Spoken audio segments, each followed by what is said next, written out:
Reproductive system पढ़ रहे थे ना। मेल रिप्रोडक्टिव सिस्टम में हमने समझ लिया था सब कुछ, है नहीं, क्या क्या चीज़ें कहाँ कहाँ होती हैं। तो अब हेडिंग ना थोड़ा सा लिखना स्टार्ट करते हैं। मेल रिप्रोडक्टिव सिस्टम, हाँ डायग्रामेटिक रिप्रेजेंटेशन तो बना लिया हमने, डायग्राम वगैरह नहीं बनाया, कौन सा डायग्राम जो लास्ट में बनवाया था। चलो कोई दिक्कत नहीं है, एक पेज छोड़ दे, आधा पेज छोड़ दो, एक छोड़ दे, साची दिखा देना कितना पेज, कितना पेज, आधा पेज ठीक है यार, नहीं बनाया। अच्छा ऐसे मत बोलो। ह्यूमन रिप्रोडक्शन, देख मैंने तेरा सुंदर है इसको ओ राम, मेरा तो आता नहीं बनाया। आवाज नहीं, वीडियो में यस सर। तो ह्यूमन रिप्रोडक्शन हमने स्टार्ट कर लिया था, इंट्रोडक्शन कवर कर लिया था, सेल डिवीजन सीख लिया था। उसके बाद हमने मेल रिप्रोडक्टिव सिस्टम की बात कर ली थी। तो मेल रिप्रोडक्टिव सिस्टम स्टार्ट कहाँ से होता है? टेस्टिस से, ठीक है। मेल रिप्रोडक्टिव सिस्टम स्टार्ट कहाँ से होता है? टेस्टिस। तो मैंने बताया था ह्यूमन मेल के अंदर पेयर्ड होते हैं टेस्टिस के, दो पेयर होते हैं टेस्टिस के, इस तरीके से होती हैं दो टेस्टिस, ठीक है। तो हम लिख सकते हैं paired of testis. Sir testis को अलग-अलग है ना? हाँ मतलब बीच में एट लास्ट जॉइंट रहती है दोनों एक दूसरे से, हां सर ये रही जॉइंट रहती है, ये साइड वाइज है। ये जो स्क्रोटम है ना, स्क्रोटम ये अंदर से ऐसे जुड़ा रहता है, जबकि टेस्टिस ऐसे अलग अलग है, ठीक है। ये जो मैं अपर बना रहा हूँ ये स्क्रोटम है जो जुड़ा हुआ है, अटैच्ड है, और इनके अंदर टेस्टिस प्रेजेंट होती है, ठीक है। तो नेक्स्ट हम बात कर रहे थे कि टेस्टिस प्रेजेंट होती है। टेस्टिस इज द फर्स्ट और इनिशिएटिंग पार्ट ऑफ ह्यूमन या male reproductive system, clear.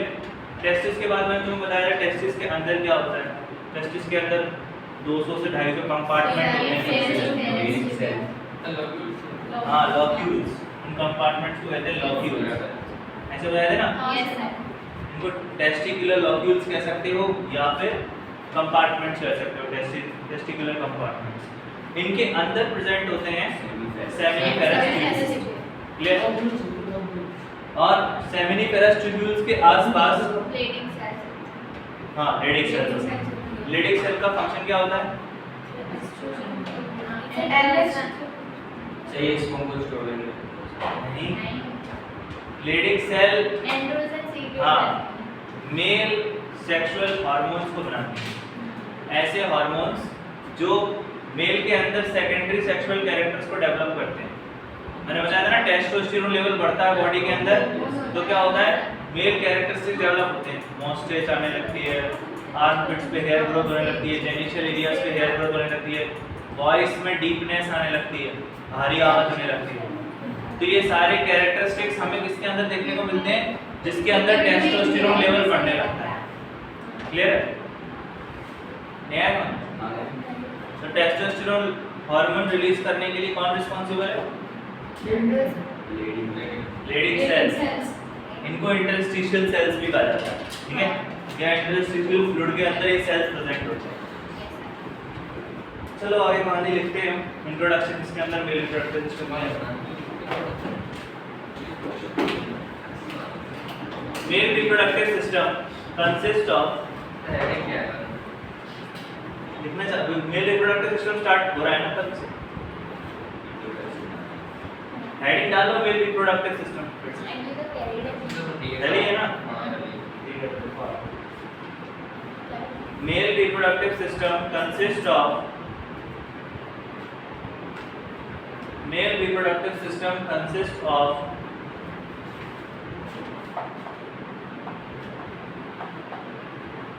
Pair of testis, दो टेस्टिस होते हैं,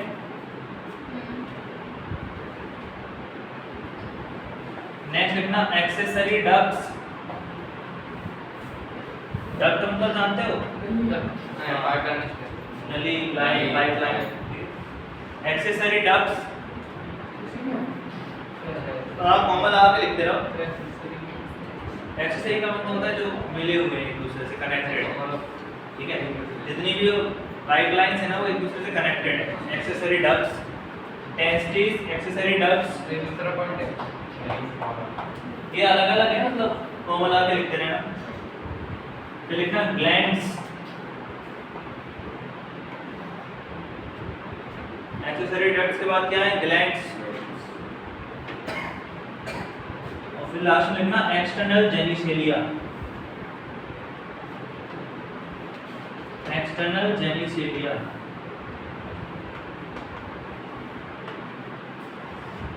मतलब ऐसा genetic part male reproductive system का जो बॉडी से बाहर प्रेजेंट है, क्लियर, जिसका हम रिप्रोडक्शन में यूटिलाइज करते हैं एज अ एक्सटर्नल एजेंट, ठीक है।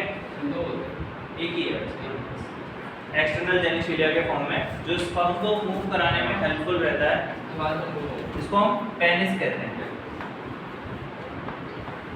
पेनिस, पेनिस पता है सभी लोगों को, ये एक्सटर्नल पार्ट होता है मेल रिप्रोडक्टिव सिस्टम का, ठीक है।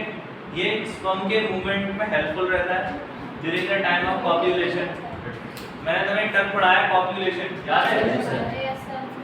जब मेल एंड फीमेल साथ में आ जाते हैं और कंटेनिंग रिप्रोडक्शन, ठीक है, उस प्रोसेस को कॉप्यूलेशन कहते हैं, अटैचमेंट। और एक्सेसरी डक्ट्स किसी को पता है कौन कौन सी होती है? जैसे एक्सेसरी डक्ट्स सब बात करते हैं लिख लो, हाँ ब्रैकेट में लिख लो, रेटेड टेस्टिस, वासा इफ्रेंसिया, वासा इफ्रेंसिया, एपिडिडाइमिस, एपिडिडाइमिस। अगर जगह नहीं है तो पेपर के ऊपर लिख लो, नीचे नोट पॉइंट में डाल के लिख लो एक्सेसरी डक्ट्स के examples, rated testis, Vasa efferentia, epididymis and Vasa difference, Vasa difference. जिस ऑर्डर में लिखाया है ना इसी ऑर्डर में ये प्रेजेंट होती है, पहले रेटेड टेस्टिस आती है, फिर वासा इफ्रेंसिया आता है, फिर एपिडिडाइमिस आता है और उसके बाद वासा डिफरेंस आता है। तो तुमने क्वेश्चन पूछा था अभी कि सर स्पर्म स्टोर होता है बोल रहे थे, तो ये एपिडिडाइमिस जो डक्ट है ना इसी के अंदर स्पर्म स्टोर होता है। चलिए वो पेनिस होता है उसके ऊपर होता है। नहीं नहीं नहीं, ये टेस्टिस के ऊपर होता है, वहां पर स्पर्म स्टोर रहता है। ऊपर होता है सर, इसी से जॉइंट होती है पास साइड डिफरेंस। हाँ ये चारों के चारों डक्ट एक दूसरे से जॉइंट है, पहले ये आती है, उसके बाद ये, फिर ये और फिर ये। नहीं नहीं, टेस्टिकुलर लॉब्यूल्स के अंदर तो सेमिनिफेरस ट्यूब्यूल्स है, उन सेमिनिफेरस ट्यूब्यूल्स में से स्पर्म बनेगा। और मैंने बताया था ना टेस्टिकुलर लॉब्यूल्स से डक्ट जाती हैं, नेटवर्क बनाती हैं, उस नेटवर्क को रेटेड टेस्टिस कहता हूं। कि सबसे पहला जो स्पर्म मूव होता है सेमिनिफेरस ट्यूब्यूल से वो रेटेड टेस्टिस से होते हुए जाता है, क्लियर। तो ये तो वही आपकी एक्सेसरी डक्ट्स। वहीं कुछ ग्लैंड है, उन ग्लैंड के एग्जांपल भी लिख लो।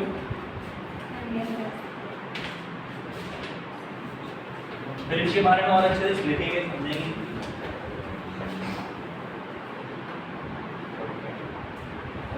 तो पहला लिख लेना प्रोस्टेट ग्लैंड, प्रोस्टेट ग्लैंड। किसी ने इसमें कैंसर भी हो जाता है, पता है इस ग्लैंड के अंदर। हाँ हाँ, तो लोग उसको प्रोस्टेट कैंसर भी कहते हैं, प्रोस्टेट कैंसर। कैसे होता है? कुछ नहीं, WBC की सेल्स बढ़ जाती हैं और इनहिबिटिंग कांटेक्ट इनहिबिशन खत्म हो जाता है, बस कैंसर स्टेज स्टार्ट हो जाती है, जिसे हम कहते हैं बेनिग्न कैंसर। उसे ट्यूमर का रूप दिखा जाता है जो स्पेसिफाइड सेल्स की तरह होती है। अभी इसको आगे तुम्हें पढ़ना है कैंसर पर, लेकिन याद रखना कभी अगर तुमसे कोई कहे कि मेल रिप्रोडक्टिव एरिया में कैंसर हो गया है तो तुम याद रखना कि ज़्यादातर चांस होते हैं प्रोस्टेट कैंसर के। प्रोस्टेट ग्लैंड जो है ना वहाँ पे कैंसर प्रोड्यूस हो चुका है, ट्यूमर हो चुका है। अगर सर ये हो जाएगा तो वो मेल वो नहीं कर पाएगा, क्योंकि इसका फंक्शन भी रुक जाएगी ना प्रोस्टेट ग्लैंड की, ठीक है। इसके बाद देखना सेमिनल वेसिकल, सेमिनल वेसिकल ये भी ग्लैंड है, काउपर्स ग्लैंड या फिर bulbo urethral gland, bulbo urethral gland, इसके दो नाम है, बल्बो यूरेथ्रल बोल लो या फिर काउपर्स ग्लैंड।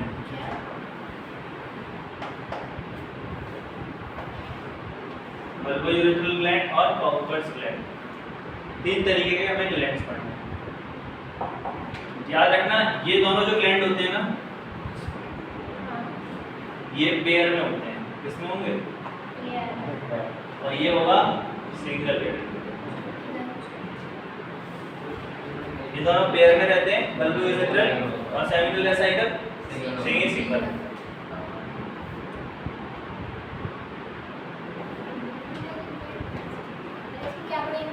इसको bulbo urethral, bulbo urethral, bulb है ना, बल्ब बल्ब ओ, बल्ब ने कहा ओ, यूरेथ्रल एक बल्ब जैसा होता है, हाँ बिल्कुल ऐसा ही, इस तरीके से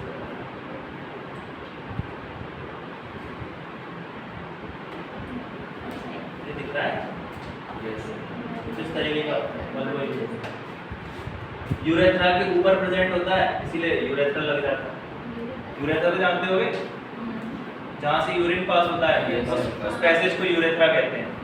याद रखना जहाँ से यूरिन निकलता है वहीं से स्पर्म भी निकलता है, लेकिन दोनों एक साथ नहीं निकल सकते, ठीक है। अगर यूरिन निकल रहा है तो स्पर्म को रुकना पड़ेगा, स्पर्म निकल रहा है तो यूरिन को रुकना पड़ेगा, क्लियर है। दोनों का कॉमन पैसेज है, एक बार पेपर में पूछा भी गया था कि what is the common passage for urine and sperm, urethra, ठीक है। दोनों के लिए जाने का एक सेम रास्ता बताओ, कॉमन रास्ता। तो urethra is that common passage from where urine also go through and sperm also go through, clear. आपका इसके ऊपर एक क्वेश्चन भी आया है, पेनिस तो जानते होगे ना, एक्सटर्नल जेनिकुलर पार्ट होता है।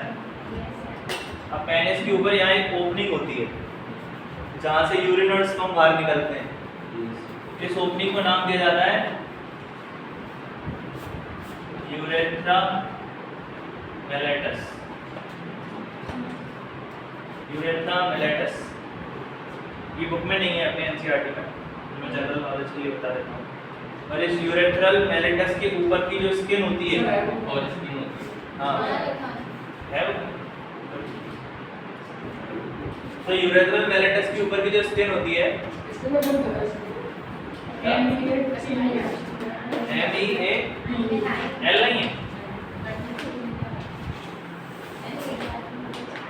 यूरेथ्रल मेलेटस, ठीक है। तो इस यूरेथ्रल मेलेटस को एक स्किन कवर करके रखती है, बहुत ही सॉफ्ट स्किन होती है वो, ठीक है। तो उस सॉफ्ट स्किन को नाम देते हैं फोर स्किन, जो इस यूरेथ्रल मेलेटस को कवर करके रखती है ताकि कोई कंटेमिनेशन ना हो जाए, मतलब कुछ इम्प्योरिटी या वायरस इसमें चले ना जाए, अफेक्ट ना करते हैं, क्लियर। इसीलिए उस स्किन का काम होता है इस ओपनिंग को कवर करके रखना ताकि कोई इम्प्योरिटीज इस पैसेज के थ्रू अंदर ना चली जाए, नहीं तो आपको बीमारी हो सकती है, सेक्सुअली ट्रांसमिटेड डिसीज हो सकती है, STD हो सकता है, इसीलिए वो फोर स्किन कवर करके रखती है, क्लियर है। It is made up of very soft smooth epithelium tissues पढ़े थे हमने, तो स्मूथ एपिथेलियम टिश्यूज से मिलकर बनी है, क्लियर है। इसको हम लिखते हैं फोर स्किन, क्लियर। अब देखो आगे, पहली हेडिंग का नाम टेस्टिस, पहले लिखेंगे टेस्टिस के बारे में, फिर डक्ट्स के बारे में, फिर ग्लैंड के बारे में, फिर एक्सटर्नल जेनिकुलर के बारे में।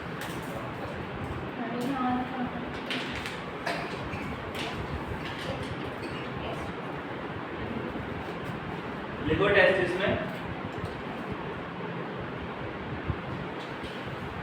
these are located कहाँ पे प्रेजेंट है, हमारे एब्डोमेन के बाहर भी तो है। एब्डोमिनल कैविटी बताया था मैंने, हाँ क्या था abdominal cavity?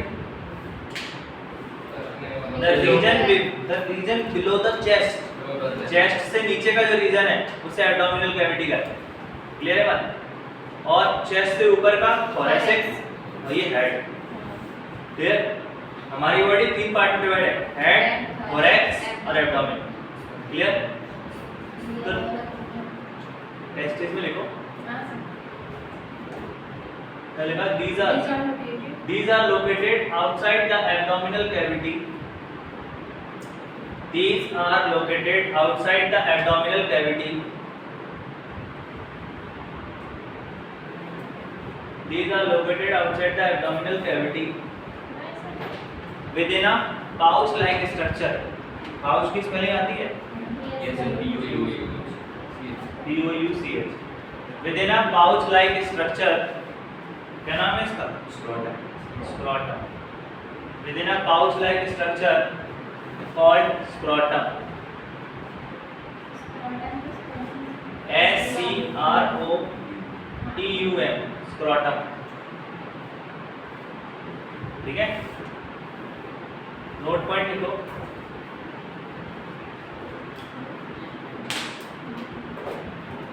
Scrotum helps in note point बहुत important है ये वाला। Scrotum helps in maintaining temperature,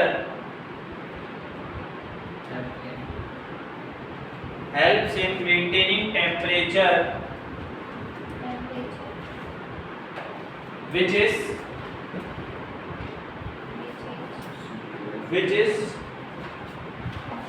2 to 2.5, which is 2 to 2.5 degree Celsius, lower than, तुम जल्दी लिख लेते हो सर केमिस्ट्री क्लास में कैसे लिख लेते हैं? सब लिख लेंगे सेक्शन पर। which is lower than normal body temperature.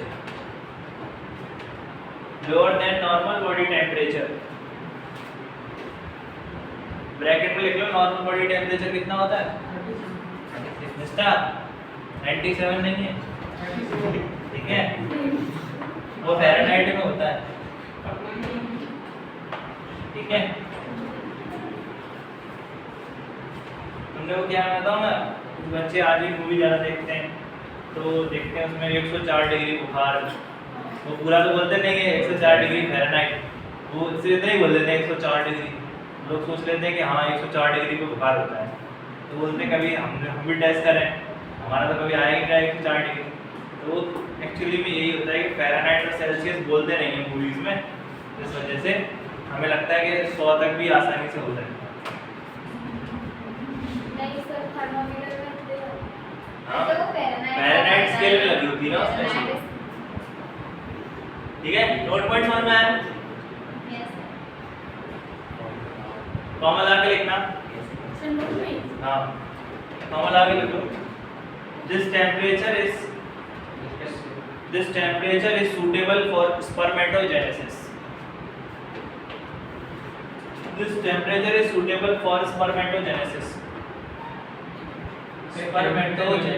Sir हाँ, टेम्परेचर मेंटेन कैसे करता है?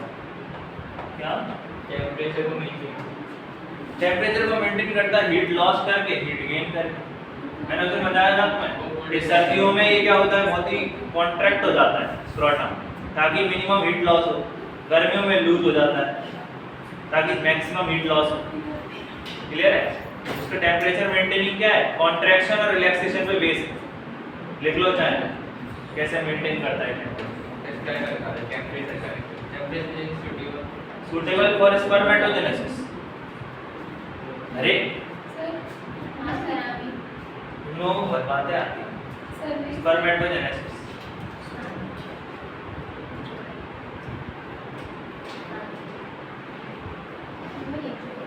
suitable for spermatogenesis। एक और नोट पॉइंट में लिख लो।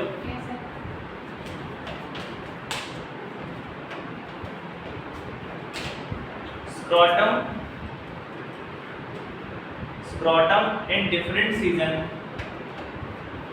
scrotum in different season, scrotum in different season acts differently, scrotum in different season acts differently, अलग अलग सीजन में वो अलग अलग तरीके से काम करता है, acts differently depending on the requirement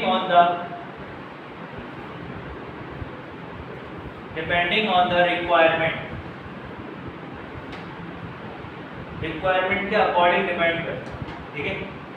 common आप लिखो that is I.E, that is in summer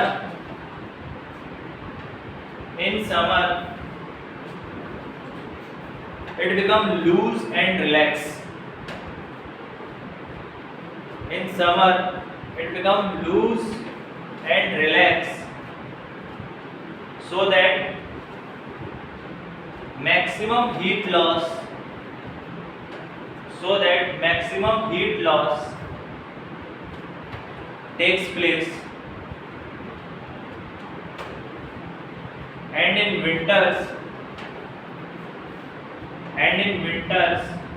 it get contract, due to which minimum heat loss takes place.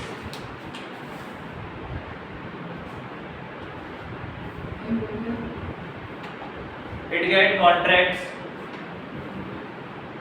contracts due to which, contracts मतलब सिकुड़ना, due to which minimum heat loss takes place,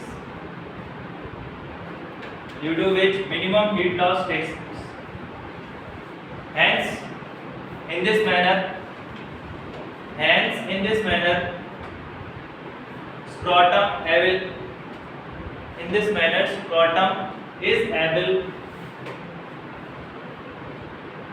is able to maintain temperature suitable for spermatogenesis, समझ में आया? Next नहीं आया ना, छूट गया क्या? अर्पित क्लियर है?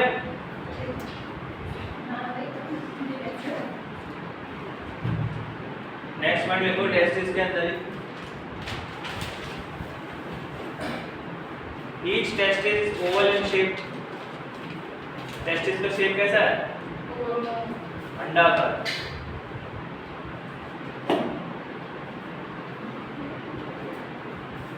Each testis is oval in shape,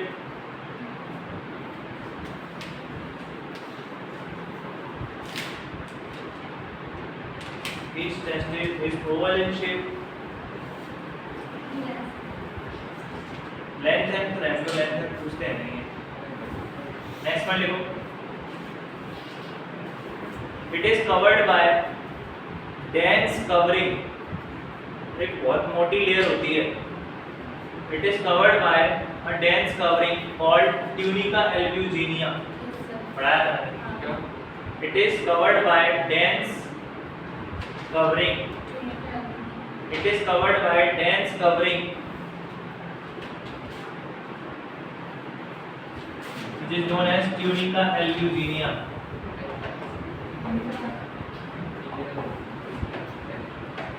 इसके अलावा दो लेयर और होती हैं, हाँ, ट्यूनिका एल्ब्यूजिनिया, ट्यूनिका वेस्क्युलेरिया, ऐसे करके 3 लेयर होती है, लेकिन इंपॉर्टेंटली तुम्हें जो पढ़ना है वो ट्यूनिका एल्ब्यूजिनिया है।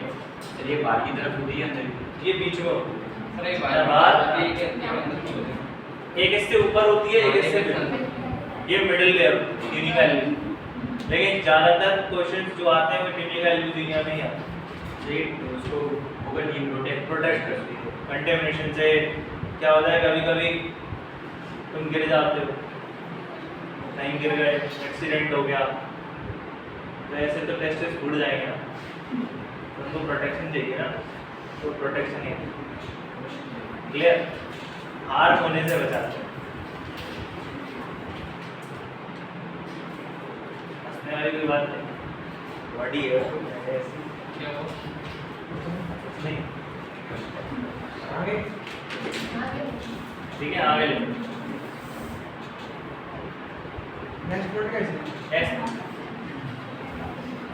Internally testis is divided. दूसरा word? हाँ देखो अब तुम समझ चुके हो सारी चीजें, तो तुम्हें लिखने में भी समझ में आता रहता है। Internally testis is divided. अंदर से testis divided है ना, किसमें divided है? Locules में। Internally testis is divided into about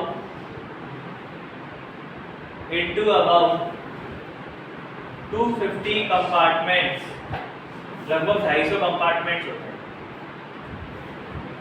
bracket में अप्रॉक्स भी लिख सकते हो, कोई कंफर्म नहीं है, 250 ही हो। About 250 compartments known as testicular lobules. Testicular lobules. इन कंपार्टमेंट्स को कहते हैं हम टेस्टिकुलर लॉब्यूल्स।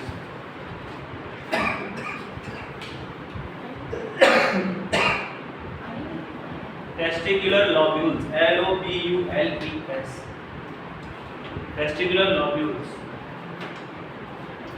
नेक्स्ट देखो, नेक्स्ट पॉइंट में each lobules consist of, each lobule के अंदर क्या मिलता है? Seminiferous tube. Each lobule consists of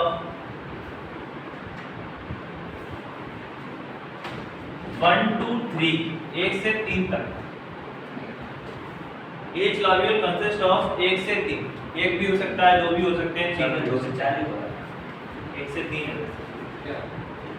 Each lobules consist of 1 से 3, तो बुक में डाटा चेंज होता है, 2 से 4, 1 से 3, ठीक है। Each lobules consist of 1 to 3 highly coiled, highly coiled, coil मतलब समझते हो? coiled, coil का मतलब होता है कि किसी स्ट्रक्चर को बांध लेना, डेंसली बांध लेना, coiled हो जाना।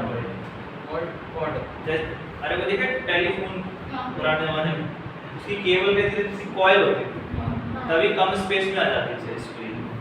डीएनए भी कॉइल रहता है इस तरीके से, ताकि कम स्पेस में आ जाता है। तो जैसे तुम्हारे घर में इतना सारा धागा हो, तुम इसको एक जगह कॉइल कर देते हो, बांध के रख देते हो। स्प्रिंग होती है। हाँ, स्प्रिंग भी ऐसी होती है। तो स्पेस को रिड्यूस करने के लिए हम मटेरियल्स को कॉइल्ड कर देते हैं, ताकि वो बड़ी से बड़ी चीज कम जगह में स्टोर हो जाए। जैसे हमारा स्मॉल इंटेस्टाइन, कहने को ये टेनिस यार्ड जितना लंबा है, 100 मीटर का है, लेकिन इतनी सी जगह में आ गया ड्यू टू कॉइलिंग। एक टेनिस कोर्ट होता है ना, उसके बराबर होता है। तो हाईली कॉइल्ड होता है ना, बिल्कुल। तो कॉइलिंग का मींस होता है it is the process by which any substance make their shape and size reduce. उसका शेप और साइज को हम रिड्यूस कर देते हैं, तो कहते हैं कॉइलिंग। लिखना 1 to 3 highly coiled structure, highly coiled structural,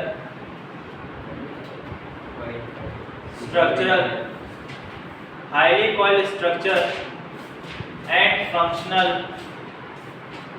structure and functional, इसको अंडरलाइन करते चलना, structural and functional, unit of testis, unit of testis called seminiferous tubule. Seminiferous tubule, spelling आती है? Seminiferous tubule, इसको हम कहते हैं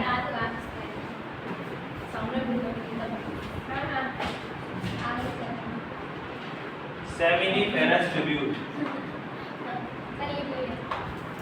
seminiferous tubule।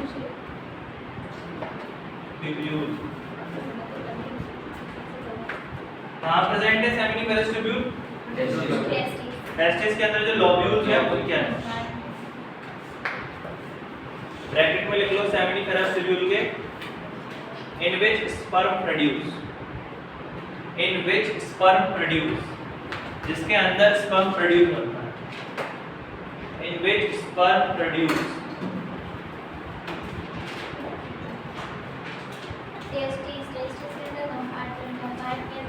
के अंदर सेमिनिफेरस ट्यूब्यूल, पहले इसमें सर्टोली सेल्स होती हैं और जर्म सेल्स होती हैं, ठीक है। लिखो आगे, नहीं सेमिनिफेरस ट्यूब्यूल के अंदर सर्टोली सेल्स होती हैं और मेल जर्म सेल्स होती हैं। लिखो सेमिनिफेरस ट्यूब्यूल, ठीक है चलो हाँ नेक्स्ट पॉइंट में लिखो यार, वो हेडिंग बना लो सेमिनिफेरस ट्यूब्यूल, टेस्टिस यहाँ पे रोक दो, अब लिखो हेडिंग बना के सब हेडिंग में सेमिनिफेरस ट्यूब्यूल, सेमिनिफेरस ट्यूब्यूल इसमें लिखना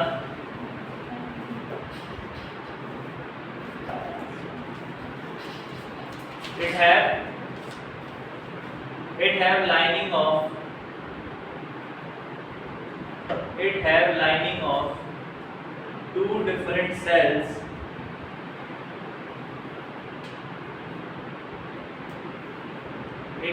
lining of two different cells inside.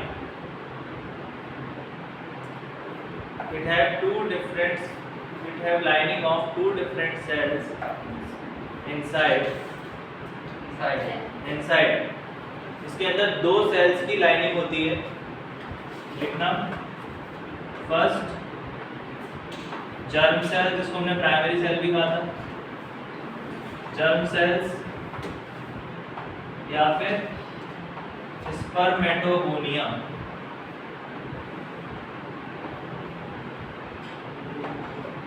या फिर स्पर्म मदर सेल भी कह सकते हो, स्पर्म मदर सेल, ये डिप्लॉयड होती है। पहली सेल है जर्म सेल, या फिर इसे स्पर्मेटोगोनिया कह सकते हो आप, या स्पर्म मदर सेल कह सकते हो। जैसे हम स्पोरेंजियम में कहते थे स्पोर मदर सेल, जो जिनसे स्पोर बनेंगे, ऐसे ही जिनसे स्पर्म बनेंगे और स्पर्म मदर सेल, ये स्पर्मेटोगोनिया। एंड दूसरी सेल लिख लेना किसकी टोली, सर्टोली।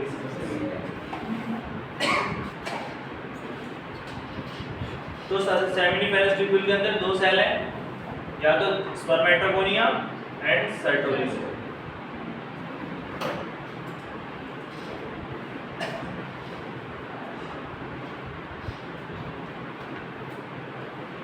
कौन सा डिवीजन करेंगे स्पर्म बनाने के लिए? मियोसिस ही तो करेंगी, तभी तो रिडक्शनल डिवीजन होगा। क्योंकि जब जो गैमीट्स होते हैं वो हमेशा हैप्लॉइड होते हैं, ज्यादा नहीं होते हैं haploid. Gametes are always haploid in nature. किसी भी गैमीट को तुम आज तक डिप्लॉइड नहीं देखोगे, गैमीट्स आर ऑलवेज हैप्लॉइड। लिखो आगे नेक्स्ट पॉइंट में, स्पर्मेटोगोनिया और जर्म सेल, स्पर्मेटोगोनिया और जर्म सेल्स,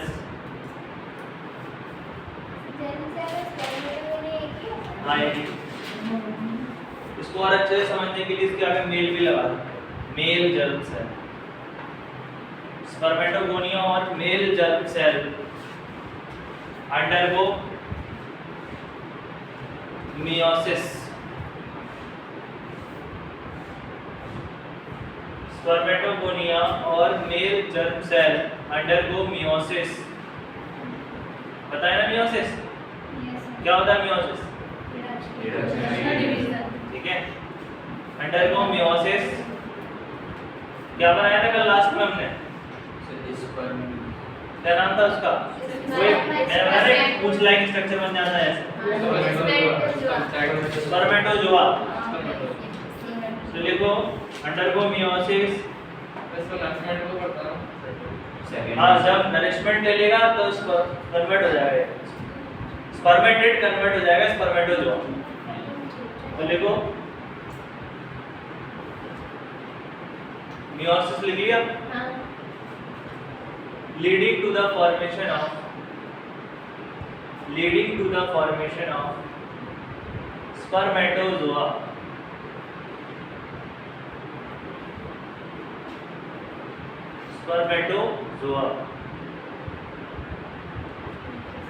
Next one लिखना, Sertoli cells provide nourishment to Sertoli cells provide nourishment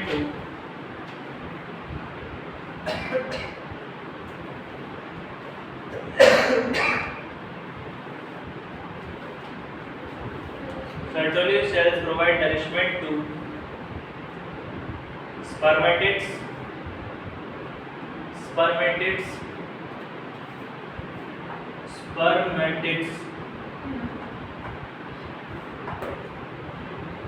which further on development ये spermatid न्यूट्रिशन लेने के बाद कन्वर्ट हो जाते हैं spermatozoa, which further developed into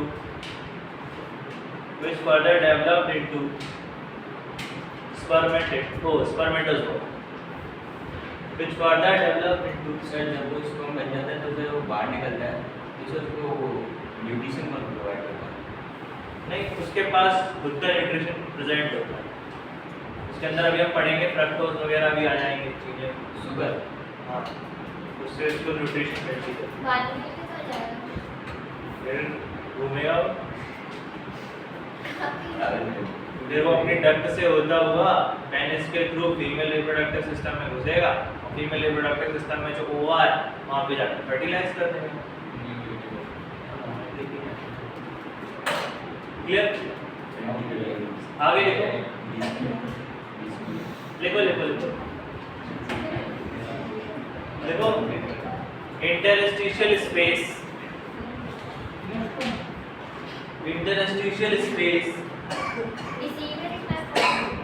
next पढ़, इंटरस्टिशियल स्पेस पढ़ा था, ये लीडिंग सेल एक तो होते हैं, हाँ क्या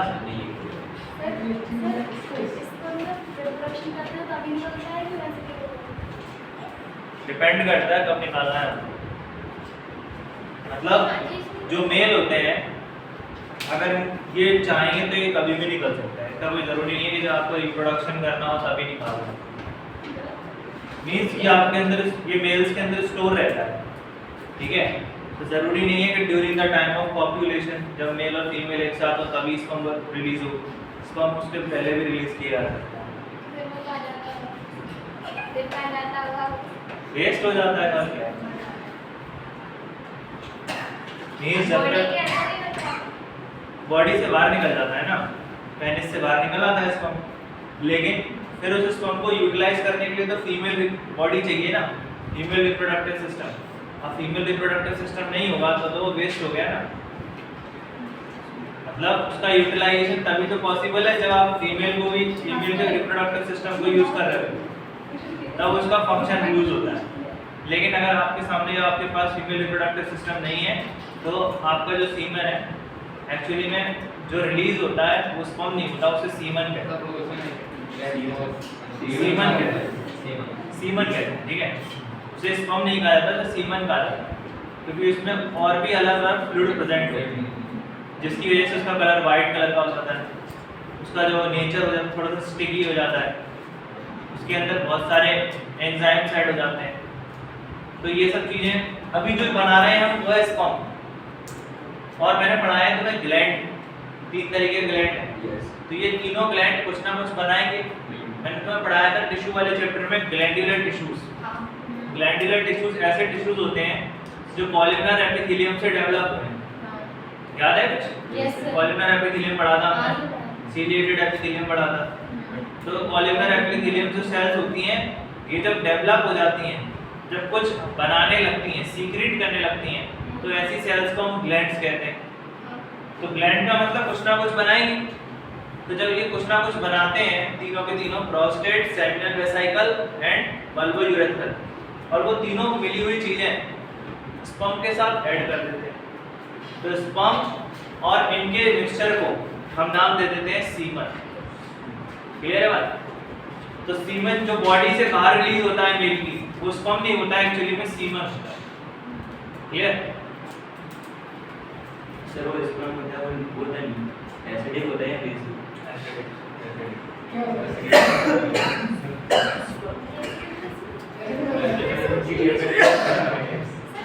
जो फीमेल की बॉडी में जाके न्यूट्रल हो जाता है, बेसिक होता है।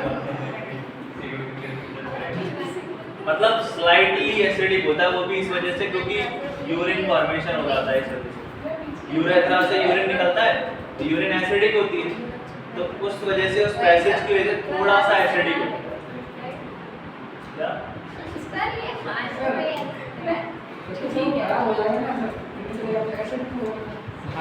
स्लाइटली, ज्यादा कुछ नहीं होता, 6.9 बहुत स्लाइट। मतलब एसिडिक नेचर तो 5 के समथिंग स्टार्ट होता है ना, 6.9 से स्लाइटली एसिडिक आ रहा है, इसीलिए वहां पे म्यूकस प्रेजेंट होगा। अभी हम आगे पढ़ेंगे, म्यूकस प्रेजेंट रहता है यूरेथ्रा के पास। उस म्यूकस का काम होता है कि जब यूरिन निकल जाए तो उसको न्यूट्रल कर देना। लेकिन फिर भी अगर किसी चांस के, क्योंकि जब हम यूरिन को रिलीज करते हैं तो फोर स्किन जो होता है हमारा, वहाँ पर हो सकता है कुछ यूरिन के पार्टिकल्स प्रेजेंट हो। तो जब उसी समय अगर हमने स्पर्म को रिलीज करा तो स्पर्म के अंदर वो सारे पार्टिकल्स ऐड हो सकते हैं, तो इसीलिए हम कह देते हैं स्लाइटली, कभी चांस बने तो स्लाइटली एसिडिक। नहीं, कोई डिसीज नहीं होती, क्योंकि फीमेल का जो रिप्रोडक्टिव सिस्टम होता है वो बेसिक होता है। तो स्पर्म के अंदर अगर जरा सा एसिडिक कैरेक्टर आ भी जाए तो वो फीमेल के रिप्रोडक्टिव सिस्टम में पहुंच के ऑटोमेटिकली न्यूट्रल हो जाता है, क्योंकि फीमेल का जो वेजाइना पोर्शन है वो बेसिक नेचर का होता है। हाँ, तो अगर ये एसिडिक नेचर के साथ गया भी तो वहाँ पे न्यूट्रलाइज होता है।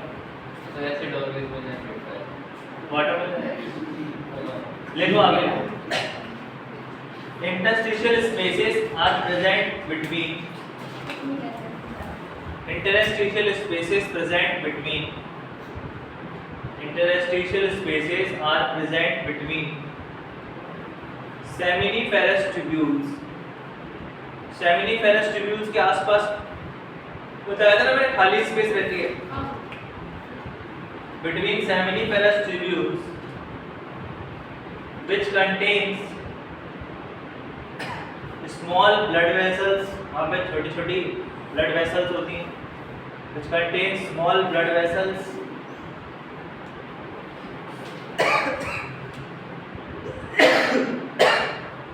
and Leydig cells। कौन सी सेल्स होती हैं? LEYDIG, Leydig cells। Leydig cells को एक और नाम से बुलाते हैं इंटरस्टिशियल सेल्स। ब्रैकेट में लिख लेना इंटरस्टिशियल सेल्स। पेपर में अगर पूछ ले what is the function of interstitial cells, nourishment, androgen production, ठीक है, hormone production, male sex hormones production by the action of, किसके एक्शन से प्रोड्यूस करते हैं? सर वो पिट्यूटरी में ल्यूटिनाइजिंग हार्मोन पिट्यूटरी से निकलता है वो, ल्यूटिनाइजिंग हार्मोन। जो स्पेलिंग है ना, luteinizing hormone.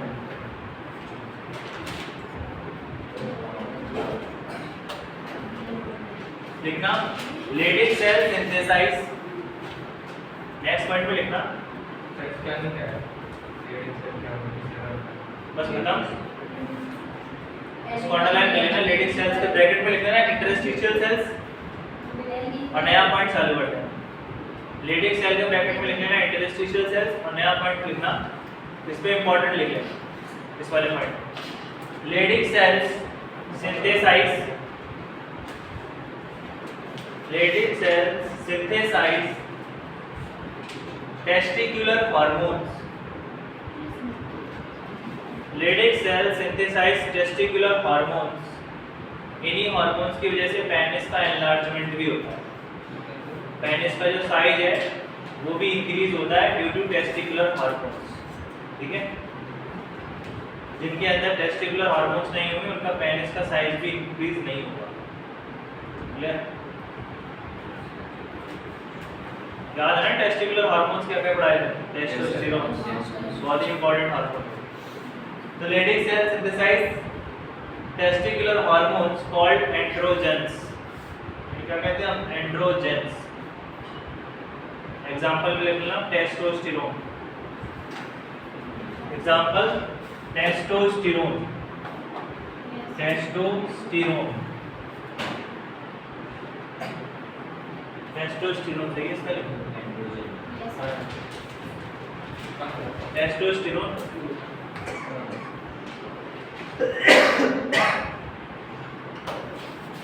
Next heading now male accessory ducts. Testis समझ में आया? सेमिनिफेरस ट्यूब्यूल समझ में आया? मेल एक्सेसरी डक्ट्स पेज के ऊपर लिख लेना, पेज के ऊपर लेडिक सेल फंक्शन, ऊपर लिखना Leydig cell function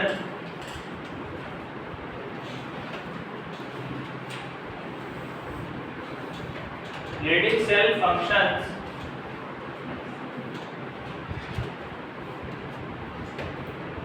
on the action of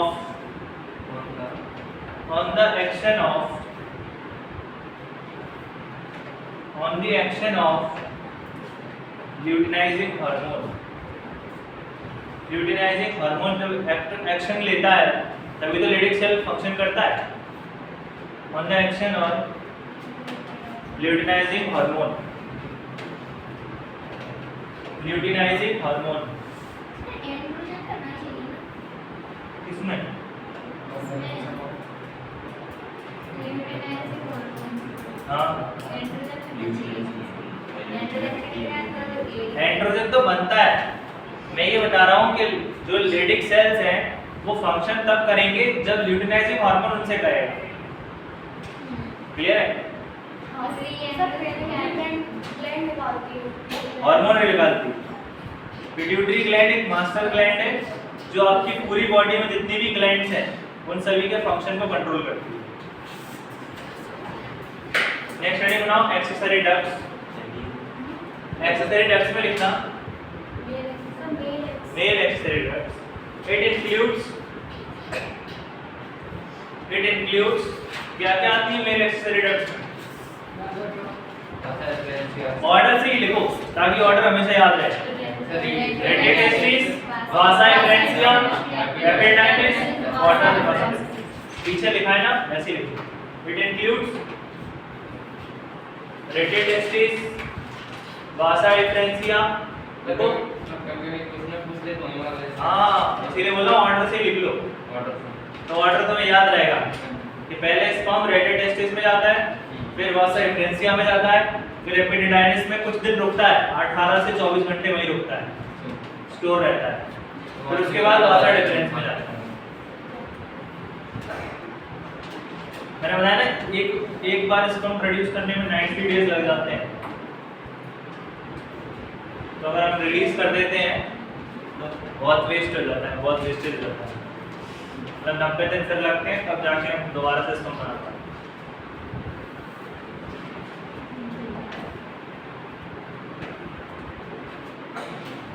लिखा? Yes sir.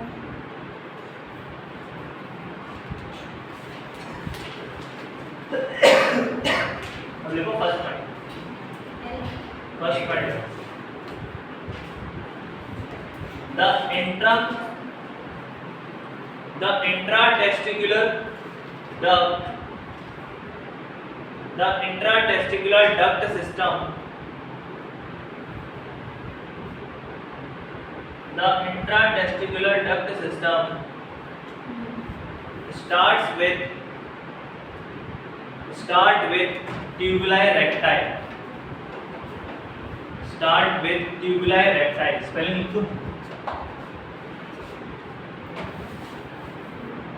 Tubuli recti,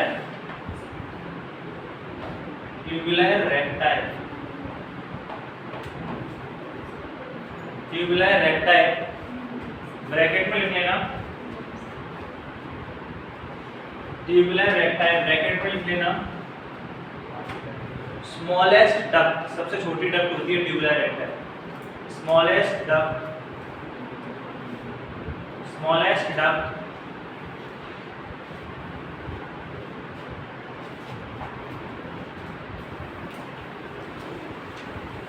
smallest duct that is present over, sir ये पॉइंट समझ में नहीं आ रहा।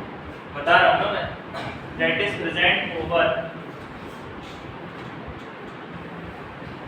that is present over each seminiferous tubule, that is present over each seminiferous tubule।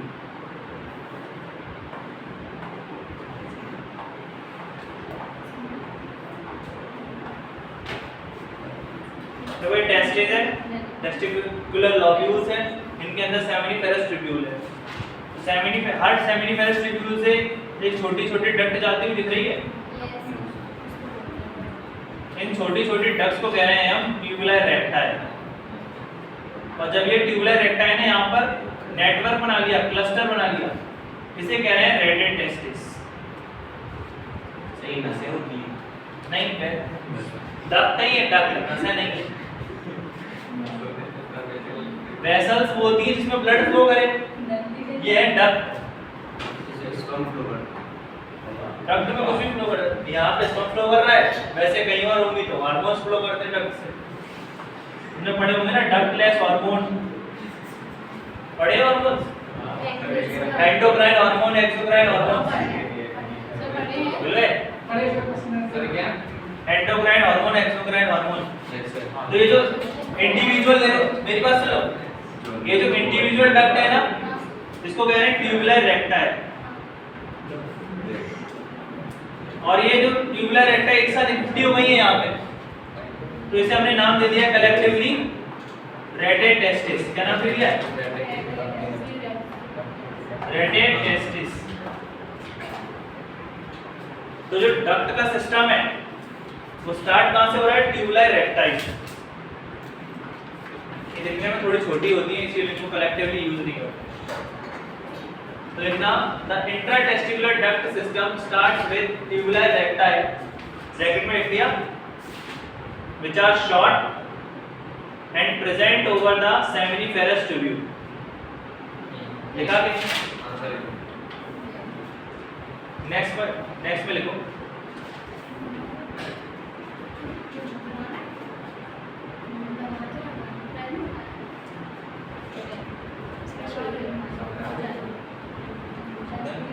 लिखो sir ये point कह रहा है जो इंट्राटेस्टिकुलर लॉब्यूल्स में सेमिनिफेरस ट्यूब्यूल्स प्रेजेंट है, तो हर सेमिनिफेरस ट्यूब्यूल के ऊपर से छोटी छोटी रेक्टाई, एक छोटी छोटी डक्ट निकली है, और उस डक्ट को हम कह रहे हैं ट्यूबुलर रेक्टाई। क्लियर? पक्का? अब नेक्स्ट पॉइंट पे लिखना, these tubular recti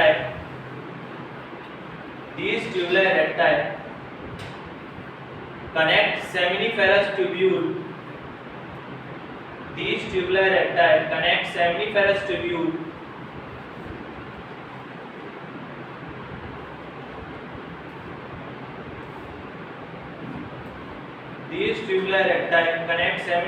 tubules to the highly coiled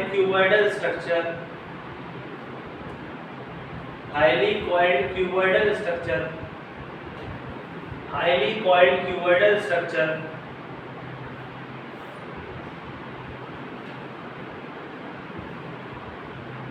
comma network like structure called radiate testis।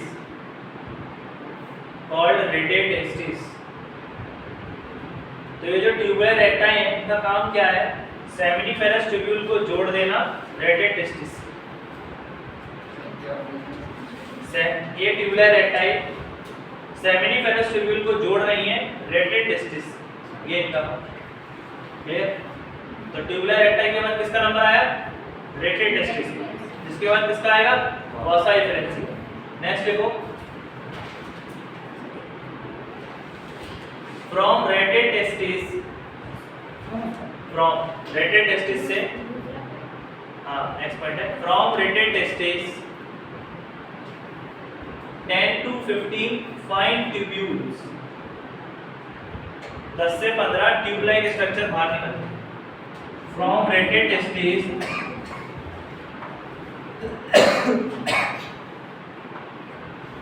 from rated testes 10 to 15 tubule like structure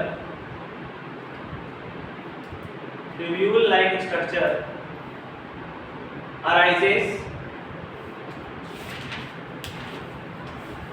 which are known as vasa efferentia, which are known as vasa efferentia,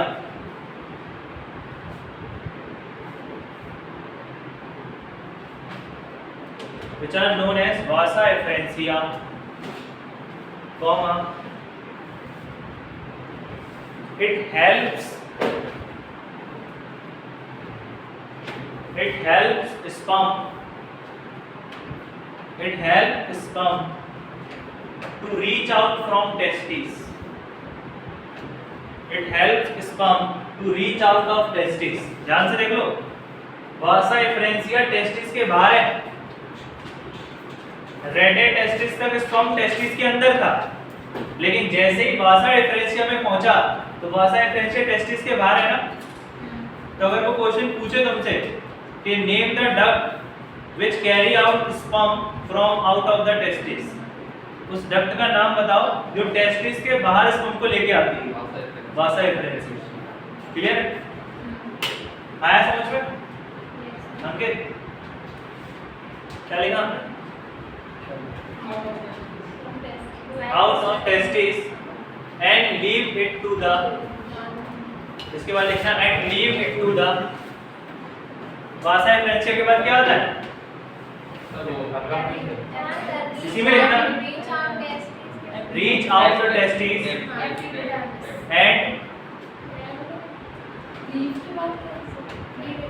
and leave to the और transfer भी लिख सकते हो तुम, and transfer to the epididymis, और transfer to the epididymis.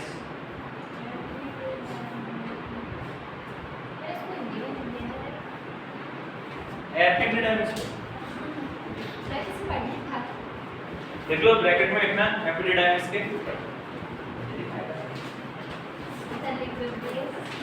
क्या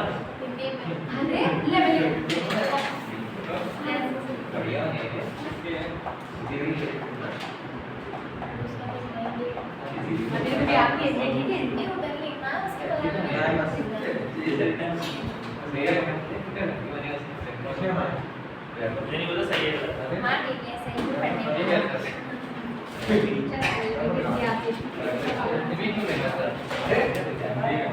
मैंने बताया डायग्राम में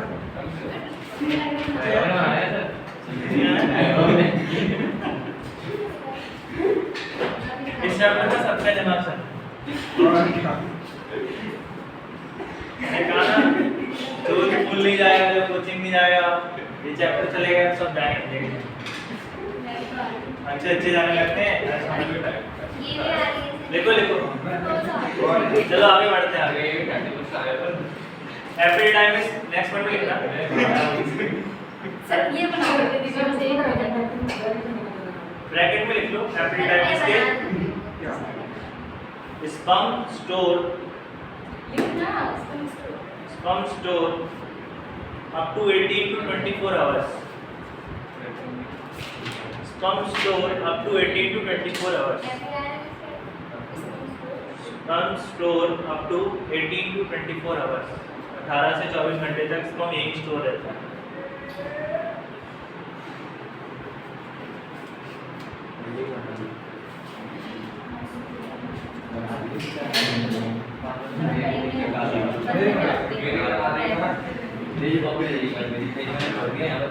देखो आगे देखो, नेक्स्ट पॉइंट में लिखना एपिडिडाइमिस लीड्स टू द, कितना हूं मैं इसमें नहीं दे रहा नहीं दिख रहा। एपिडायमिस लीड्स टू द क्या sir epididymis leads to the epididymis leads to the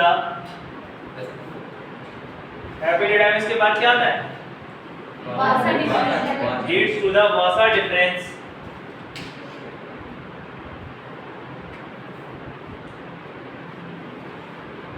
leads to the Vasa difference that ascends मतलब ऊपर जाना, that ascends to the abdomen, Vasa difference स्टोम को एब्डोमेन की तरफ लेके जाता है, that ascends to the abdomen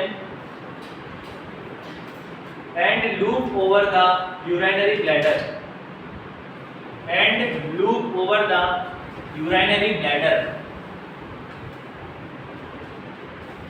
and loop over the urinary bladder। अब ये जो पॉइंट लिखा है उसका मतलब समझ लो कि यहाँ से ये एपिडायमिस था, छुट्टी करता था।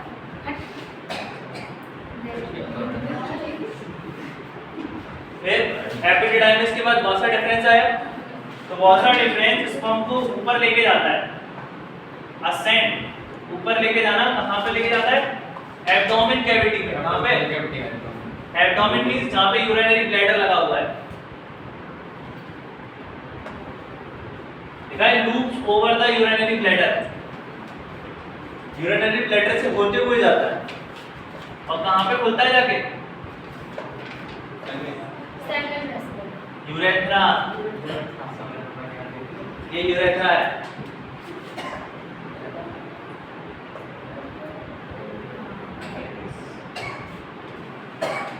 नहीं मैथ वाले आ रहे हैं तो वो ही पढ़ने लगेंगे। हाँ इसीलिए इसको बिठा दो, अच्छा भी नहीं लगेगा। इसको मजाक उड़ाने लगते हैं वो लोग ऐसे।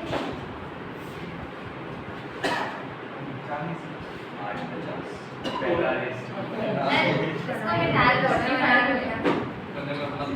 इस पॉइंट का मतलब समझ में आया?